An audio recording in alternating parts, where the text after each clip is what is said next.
Jualan foto seksi di OnlyFans, Dea akui raup keuntungan fantastis.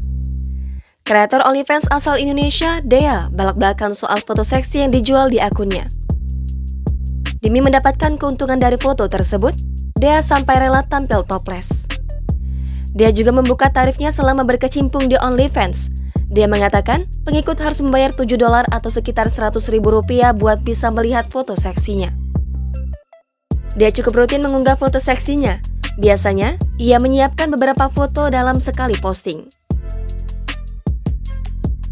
Saat ini dia sudah memiliki ratusan subscriber di OnlyFans. Oleh karena itu, jika ditotalkan pendapatannya bisa mencapai belasan juta rupiah. Deddy Corbuzier penasaran alasan Dea gemar foto topless di OnlyFans. Tak disangka alasan Dea hanya karena iseng.